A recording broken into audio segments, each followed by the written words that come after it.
Hello student, आप कैसे हैं। आज आप लोग को बताएंगे इंटीग्रेशन का पी वाई क्यू, जो कि क्वेश्चन आया हुआ सीबीएसई 2002 में, यानी कि 2002 में, है ना। देखिए, आपका question P Y Q question है, प्रीवियस ईयर क्वेश्चन 4 मार्क्स का पूछा गया है। इंटीग्रेशन का क्वेश्चन है, यानी इंडिफिनिट इंटीग्रेशन का, है ना। क्वेश्चन पहले समझ लीजिए क्वेश्चन क्या कह रहा है। X square by 1 plus x square into 4 plus 3 x square into D x, ठीक है ना। तो ये जो क्वेश्चन है ये बनेगा सीधे किस पर बनेगा, पार्शियल फ्रैक्शन का, है ना। देखिए, जो भी स्टूडेंट आप 12th का एग्जाम देंगे उनको क्या करना चाहिए, उनको जो है 5 इयर्स या 10 इयर्स का बैक का क्वेश्चन बना के जाना है, ठीक है। उससे क्या होता है ना कि जो भी क्वेश्चन आता है बहुत सारा उसमें टैली भी कर जाता है। 5 साल 10 साल का क्वेश्चन जो पीछे आया हुआ है क्वेश्चन बैंक, उसको बना के जाना चाहिए, ठीक है। तो देखिए, ये जो आपका 2022 में आया हुआ है इंपॉर्टेंट है 2024 के लिए। देखिए, बहुत ही अच्छा क्वेश्चन है। देखिए, इसका हम सॉल्यूशन करने जा रहे हैं यहाँ पर बहुत इजी मेथड से ना। सॉल्यूशन ध्यान दीजिएगा। सबसे पहले हम क्या करेंगे, इसको लगाएंगे पार्शियल फ्रैक्शन, है ना। तो पार्शियल फ्रैक्शन आप पढ़े होंगे, use for partial fraction. Partial fraction, ठीक है ना। अब देखिए, पार्शियल फ्रैक्शन क्या कहता है, यहां पर क्या है, यहां पर 1 प्लस एक्स स्क्वायर है। तो पार्शियल फ्रैक्शन को जब हम यूज करेंगे तो लिखेंगे यहां पर इफ टी एन बराबर, यहां देखिए न्यूमरेटर को थोड़ा छोड़ के चलते हैं। 1 प्लस कितना है एक्स स्क्वायर इंटू यहां पर कितना 4 प्लस है आपका 3 एक्स स्क्वायर। एकदम अच्छे से समझिएगा। तो इसको अब हम लोग क्या करेंगे, देन पार्शियल क्या कहता है कि टी एन इक्वल टू क्या होगा, इसको हम ब्रेक करेंगे तो x plus b by 1 plus कितना हो जाएगा एक्स स्क्वायर प्लस, अब इसका हम ब्रेक करेंगे तो सी एक्स प्लस डी, और यहां पर हो जाएगा 4 प्लस हो जाएगा कितना 3 एक्स स्क्वायर। इसको हम मान लेते हैं इक्वेशन नंबर 1, ठीक है। ये पार्शियल कहता है, जो कि थ्योरी आप पढ़े होंगे, है ना। ध्यान दीजिएगा। अब हम लोग यहां से क्या करते हैं, चलते हैं फ्रॉम इक्वेशन 1 से, एकदम जीरो लेवल से शुरू करेंगे। फ्रॉम इक्वेशन 1 ध्यान दीजिए। तो यहां से कितना होगा, T N equal to x plus b है बाई 1 प्लस कितना है एक्स स्क्वायर, यहां पर सी एक्स प्लस डी है डिवाइडेड बाई 4 प्लस है 3 एक्स स्क्वायर, ठीक है।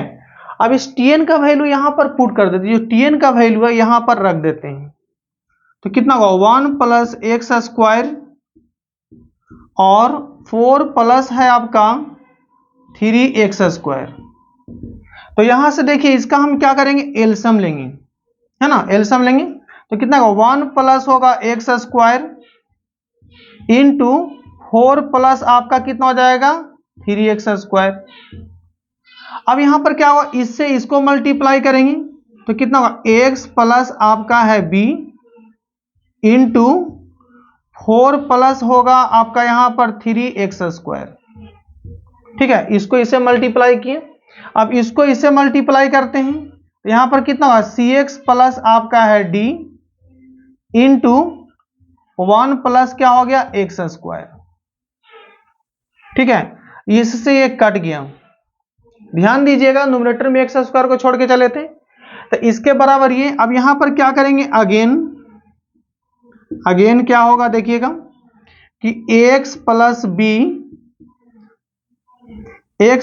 बी इंटू 4 प्लस आपका है यहां से 3 एक्स स्क्वायर, अब प्लस है सी एक्स प्लस डी और 1 plus x square equal to तो क्या 1 के जगह पर क्या रखेंगे एक्स स्क्वायर, क्या होगा यहां पर एक्स स्क्वायर होगा। एकदम अच्छे से समझिएगा, एकदम जीरो लेवल से इसको हम लेके जा रहे हैं, बहुत ही अच्छा क्वेश्चन है। देखिए, अब हम क्या करेंगे, इसको ब्रेक करते हैं, ब्रैकेट को हम लोग ओपन करते हैं, है ना। तो इसको इससे मल्टीप्लाई करेंगे तो 4 इंटू कितना होगा, देखिए 4ax होगा, है ना।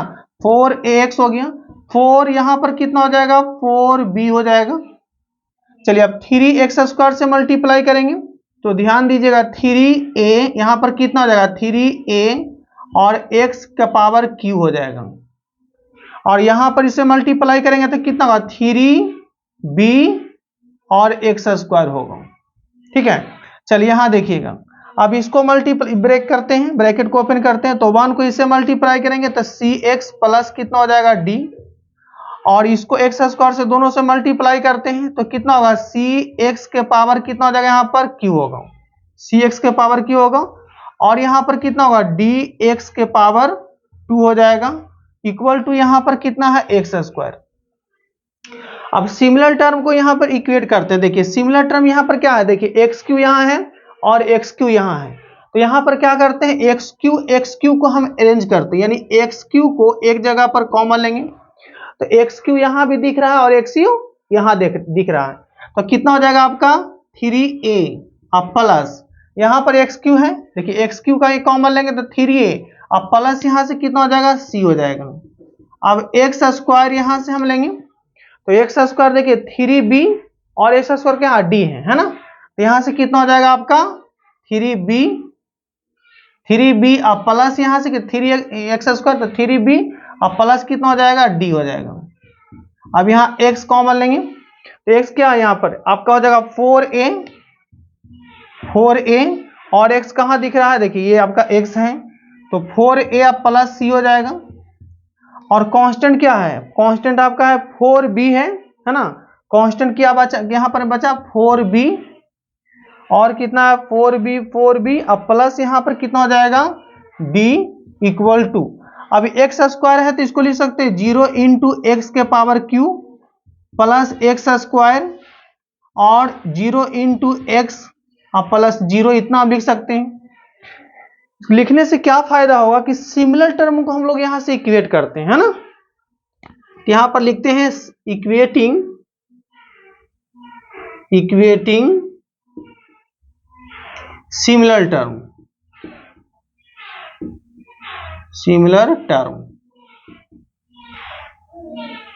ऑन बोथ साइड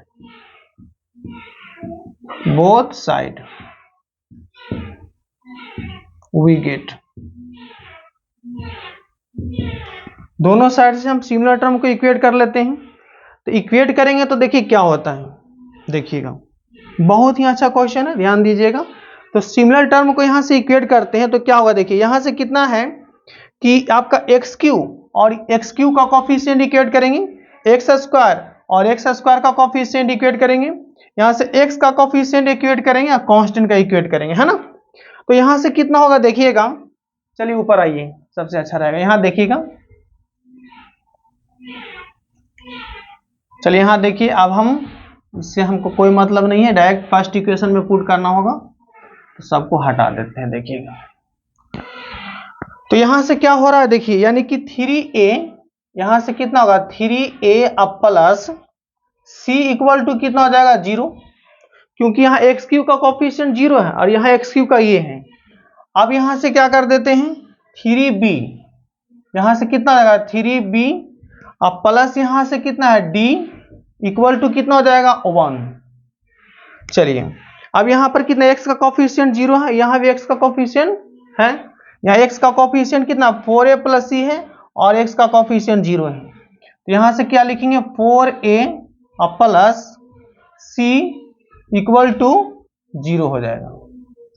ठीक है, अब देखिएगा यहां पर क्या होगा, कांस्टेंट कितना दिख रहा है, कांस्टेंट दिख रहा है आपका 4b अब प्लस आपका कितना है d इक्वल टू 0 है। क्लियर, फिर से देख लीजिए, xq का कोफिशिएंट इससे हम इक्वेट किए हैं, ठीक है, x² का कोफिशिएंट 3b प्लस d 1 से इक्वेट किए हैं, और 4a प्लस c का कोफिशिएंट यहां से इक्वेट किए हैं और वो आपका कांस्टेंट 0। अब ये सभी से इसे सॉल्व करके हमको a b c d का वैल्यू निकालना है और उसको जो है इसमें फर्स्ट इक्वेशन में पुट करके इंटीग्रेट करना, यही इसमें कॉन्सेप्ट है, बहुत ही आसान है। देखिए अब हम क्या करते हैं, सबसे पहले a b c d निकालते हैं, तो इसको जो है यानी कह सकते हैं कितना कि 3a प्लस जो c है इक्वल टू 0 है, इसको इसमें ले ऐड कर सब्ट्रैक्ट कर लेते हैं, तो कितना 4a अब प्लस c इक्वल टू कितना हो गया 0, तो कितना हो गया, माइनस माइनस ये कट गया। अब ये कितना हो जाएगा, आपका हो जाएगा माइनस ए इक्वल टू 0, तो ए इक्वल टू कितना हो गया, 0 हो गया। अब ए 0 हो जाएगा तो यहां से सी भी 0 निकल जाएगा, क्योंकि आप यहां पर है 3a और प्लस सी बराबर 0 है। तो ए अगर 0 हो जाएगा तो ऑटोमेटिक है कि सी आपका 0 ही होगा। चलिए अब यहां से सी 0 हो गया तो ए भी 0 हो गया। अब हमको ये दोनों में निकालना है, बी और डी में, ठीक है। देखिए चलिए अब यहां से कितना हो जाएगा, 3b आप प्लस डी इक्वल टू कितना 1 है, 3b plus D equal to 1 है। और ये आपका लिख देते हैं 4b आप प्लस कितना है, डी इक्वल टू 0 है। तो ये माइनस माइनस होगा, ये कट जाएगा, ये माइनस घटाएंगे तो कितना होगा, यहां पर हो जाएगा b इक्वल टू 1 हो जाएगा। यहां से क्या हो जाएगा, b का वैल्यू -1 हो गया, ठीक है ना। अब हमको क्या निकालना है, d निकालना है। तो अब उसमें रख देते हैं 4b अब प्लस कितना है, d इक्वल टू 0, अब b के जगह यहां रख देंगे -1, तो 4 इंटू कितना हो गया, -1 अब प्लस d इक्वल टू 0। तो यहां से d इक्वल टू कितना हो जाएगा आपका 4। यानी ए बी सी डी सभी का जो वैल्यू है हम लोग कहां रखेंगे, अब फर्स्ट इक्वेशन में रखेंगे, है ना। तो यहां पर लिख देते हैं, देखिए पुटिंग द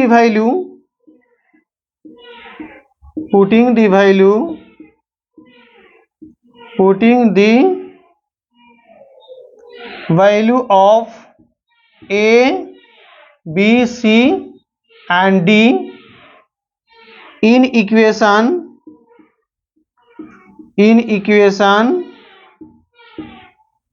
1 में, ठीक है। तो इक्वेशन नंबर 1 में हम पुट करेंगे। तो इक्वेशन नंबर 1 देखिए पहले से यहां पर मेरा लिखा हुआ है, तो यहां थोड़ा आसान हो जाएगा हमको, ठीक है। देखिएगा अब फर्स्ट इक्वेशन में रख देते हैं। तो फर्स्ट इक्वेशन यहां से है ना, इसमें इंटीग्रेट लगा देंगे। क्या है, ax प्लस बी है, अब बाई 1 प्लस कितना है, एक्स स्क्वायर, अब प्लस यहां पर कितना है, सी एक्स प्लस डी, अब बाई आपका है 4 प्लस यहां से कितना है, 3x स्क्वायर।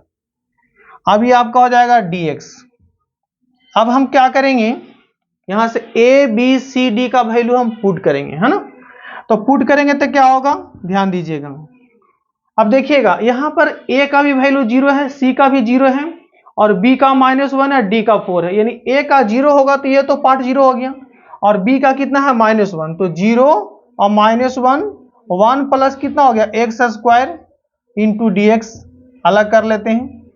और बताइए यहां पर कितना है, सी डी नहीं है, सी एक्स है। अब बताइएगा यहां पर सी भी 0 है और डी कितना है, 4, तो सी 0 होगा तो ये आपका कितना होगा, 0, और डी यहां पर कितना हो गया, 4, बाई यहां पर कितना होगा, 4 प्लस 3x स्क्वायर, ये आपका हो जाएगा dx, ठीक है ना। देखिए c का वैल्यू कितना है, 0, और d का वैल्यू 4 इसका। अब इसको हम लोग इंटीग्रेट करेंगे, आंसर आ जाएगा। तो इसका कुछ नहीं करना है, देखिए आप इसको लिख सकते हो, -1 को बाहर निकाल लेंगे, 1/1 प्लस कितना हो गया, एक्स स्क्वायर इंटू आपका हो गया dx, प्लस यहां पर 4 कांस्टेंट है, 4 को बाहर निकाल लेते हैं, 1/4 प्लस यहां पर कितना हो जाएगा, 3x स्क्वायर इंटू आपका कितना है, dx। क्लियर। अब इसको ऑब्वियसली कह सकते हैं क्या, कि ये आपका कितना हो जाएगा, माइनस में tan इनवर्स x होता है। अब इसका इंटीग्रेशन आपको थोड़ा सा करने में दिक्कत होगा, तो क्या कीजिएगा, इसको जो है आप इसको लिख सकते हैं 4 प्लस 3, इसका इंटीग्रेशन हम अलग से आपको करने जा रहे हैं, ध्यान दीजिए, ठीक है। चलिए इसका इंटीग्रेशन हम अलग से करने जा रहे हैं, हम एक एक पॉइंट को हम तोड़ तोड़ के बताएंगे 0 लेवल से, ताकि आपको कहूं भी दिक्कत नहीं हो। चलिए यहां पर देखिए अब हम करेंगे क्या, तो यहां पर देखिए कि इसका जो इंटीग्रेशन कितना है, इसका हो जाएगा माइनस है कितना, tan इनवर्स x है, अब प्लस इसको हम लोग क्या लिख सकते हैं, 4 को बाहर निकाल लिए तो dx बाई, अब इसको हम लिख सकते हैं 2 का होल स्क्वायर, ठीक है ना। और ये आपका कितना हो जाएगा, उसको लिख सकते हैं किसका स्क्वायर होगा, यानी कि √3 और x का होल स्क्वायर हम इसको लिख सकते हैं। क्लियर। इससे हमको क्या थोड़ा सा आपको इजी हो जाएगा समझने में, ठीक है। तो अब इससे हमको करेंगे क्या, ध्यान दीजिएगा, माइनस यहाँ पर कितना tan inverse x plus 4 into, इसको जो है पुट कर लेते हैं थोड़ा समय के लिए। देखिएगा, जैसे a के जगह पर यहाँ पर लिख देते हैं कितना 2 हो जाएगा, और t बराबर यहाँ पर कर देते हैं √3x। तो यहाँ से कितना होगा dt बाई dx, ये आपका कितना हो जाएगा, देखिए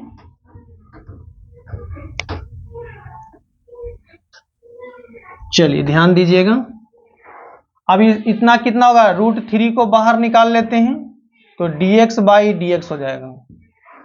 तो यहां से कितना होगा dt by dx equal to √3 into dx by dx 1। तो dx बराबर कितना हो गया, dt बाई हो जाएगा आपका √3 हो गया। क्लियर।